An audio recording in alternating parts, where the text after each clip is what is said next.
sum up, you know, the band in a short amount of words, I'd say, you know, besides us being a metal band, or you know, definitely a band on the heavier side of the spectrum. You know, a lot of our family are drawn to the sound of, we have a sense of melody combined with very, you know, aggressive drumming, aggressive vocals.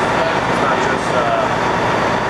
just one or the other. And as far as the meaning, the best kind of meaning, I can't really do anything other than just be myself. That's what it boils down to. Because what I believe is been visual, so important to me to come across all kinds of music.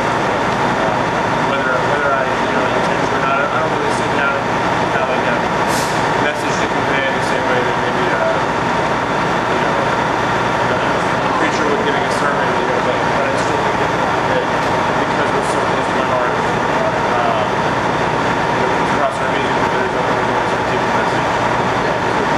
You guys' newest album, Power Shines, you wrote that in 2 to 3 years, correct? There's 2 or 3 years between albums. I'd probably say the actual songwriting period was maybe, all combined, maybe about 4 months though. Could you tell me about the making of the album, the meaning behind some of it? Yeah, I'm sorry. I mean, that album, you know, it's similar to any other album we write, in that we individually have our ideas, we bring them together, and we collectively form a song out of that, or at least complete a song. But when we all started bringing our individual ideas together for this album, I think we cut more out than we've ever cut on an album. And if we wrote the equivalent of maybe 20 songs worth of material, and there's 11 songs on the album, so that was unique about the process. But another thing is that we didn't record it all at once. We recorded 8 songs, and then came back and finished the rest of the album after sitting back and listening to everything, deciding what we were missing. Can you tell us some of the meaning behind the album? And it's really hard to sum up, you know, 11 songs real briefly, but I say Power Shines as far as that title goes and the song that came from. You know, talking about the things that may be considered weak by the majority of us in the world. You know, the things that we may not put a lot of emphasis on, whether it be simplicity or you know, aiding the poor, or topics like that.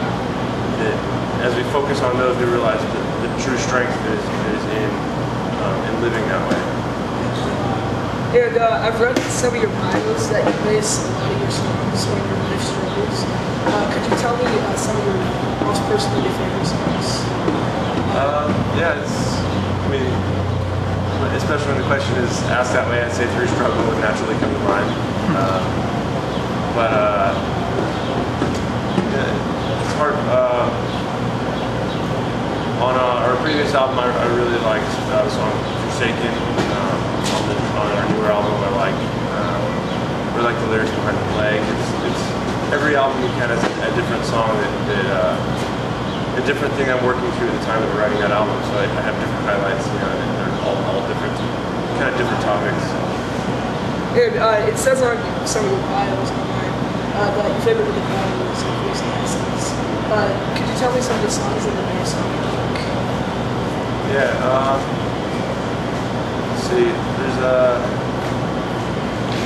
well, our first album, you know, going back all the way 10 years back in our career, the majority of that album, I think, is based on Ecclesiastes, because it was my favorite book back then, and it is my favorite book now. But as far as, you know, concepts like emptiness or meaninglessness, I mean, that still showed up, you know, on Shadows of Security. We have a song, Confined, and it talks about, you know, the meaningless things in life, and how it's easy to forget that they are meaningless and get wrapped up in them, but it's kind of, that song is Confined as a reminder to pursue what's more meaningful in life. And you guys have made 5 albums total. That's pretty times. And been a band for 12 years now. Could you tell me how you matured in your music and your personal faith through that experience? Yeah, I think, you know, it's the same. It's the kind of thing where if you look at yourself in the mirror every day, you don't see a lot of changes. But if somebody hasn't seen you in couple of months or a couple of years, when they see you, then, you know, they obviously notice what's changed about you. So me, it's a hard question to answer because you know, I'm so wrapped up in the music that we play day after day, and the individual, you know, life struggles that I have. So I'd say, you know, that question is better asked to maybe our fans or even my family or friends, you know, who could see the changes that I've made over the years. And so you guys have been a band for 12 years at the time. Could you tell me some of the trials and some of the success that you guys have had as a band in that time span?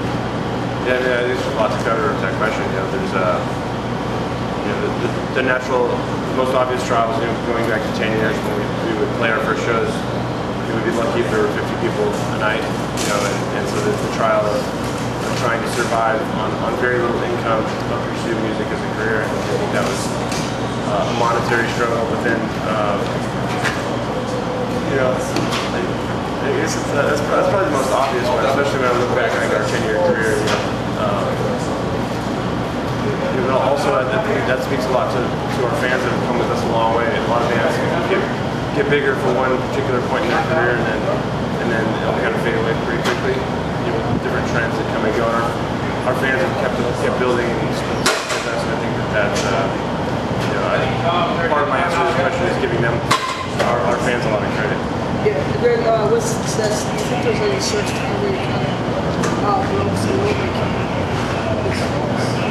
Yeah, naturally when we first signed to Unplayed Records, we had a little bit more promotion behind the band, and it was our big step up for us sonically. The records we put out when we first signed to Unplayed for so that album, I think, initially took us to the next level, and then each album after that grew little by little on top of that. But that was the most noticeable change, I think, in my career. Yeah, and then the album promotion between us is probably considered the biggest spot. It was rated number 8 in the top 2. Then it was rated number 1 on the top 1. Can you tell me a little bit about that and how it was to get such high ratings? Yeah, like I said, I think we broke through to a next level on our album For the Worst Collapse, and then each album after that was a little step up. By the time we got to An Ocean Between Us, I think we really surprised a lot of people because we're still they still are now considered, you know, very underground style of music.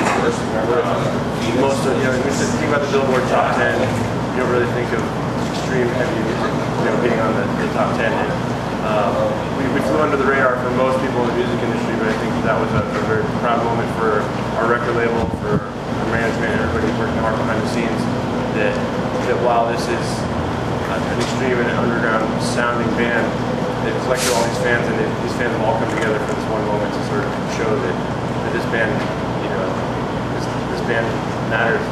And that was a great statement that I give that credit to people working hard behind the scenes. Yeah, cool.